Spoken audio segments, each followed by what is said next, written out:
સુરત શહેરમાં ફરીથી જામ્યો છે વરસાદી માહોલ। જી હા, શહેરના અનેક વિસ્તારોમાં ભારે વરસાદની થઈ છે શરૂઆત। હજુ પણ સુરતમાં ભારે વરસાદ પડવાની આગાહી વ્યક્ત કરવામાં આવી છે।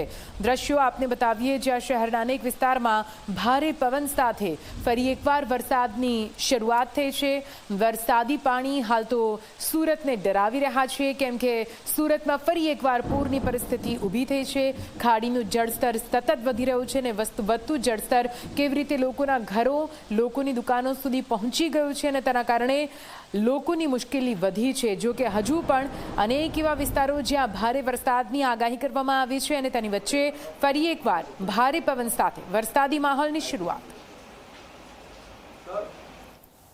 હવામાન વિભાગ દ્વારા સુરત સહિત દક્ષિણ ગુજરાતમાં રેડ એલર્ટ આપવામાં આવ્યું છે। આજે દિવસભર વરસાદે વિરામ લીધો હતો, જો કે બપોર બાદ જે મેઘરાજા છે તે મન મૂકીને વરસી રહ્યા છે। સીધા દ્રશ્યો આપ જોઈ શકો છો, સુરતના આઠવાગેટ વિસ્તારના સીધા દ્રશ્ય છે, જ્યાં વરસાદ જે છે તે ધોધમાર પડી રહ્યો છે, જેને કારણે તંત્રની ચિંતામાં પણ ક્યાંક ને ક્યાંક વધારો જોવા મળી રહ્યો છે।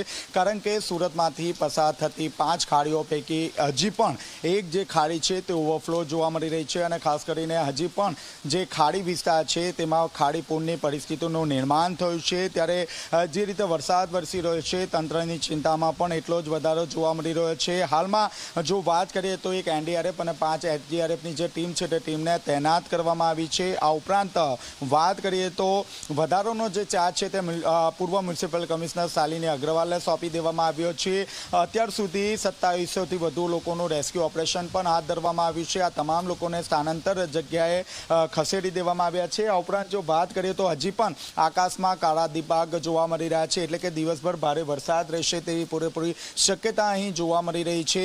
બીજી તરફ જોવા જઈએ તો કલેક્ટર દ્વારા પણ રાઉન્ડ ધ ક્લોક તમામ પ્રકારની માહિતી લેવામાં આવી રહી છે। ખાડીપુર જેવા જે વિસ્તારો છે તેમાં કલેક્ટર, મ્યુનિસિપલ કમિશનર સહિતના તમામ અધિકારીઓ વિઝિટ લઈ રહ્યા છે અને કઈ રીતે ખાડીપુરના પાણી ઓસરી શકાય તે અંગે રણનીતિ તૈયાર કરવામાં આવી રહી છે। પરંતુ આપ જોઈ શકો છો, સુરત શહેરના અલગ અલગ વિસ્તારોમાં હાલમાં પણ ધોધમાર વરસાદ વરસી રહ્યો છે, એટલે કે ફરીથી ખાડીનું જે લેવલ છે તે વધે તેવી પૂરેપૂરી શક્યતા જોવા મળી રહી છે।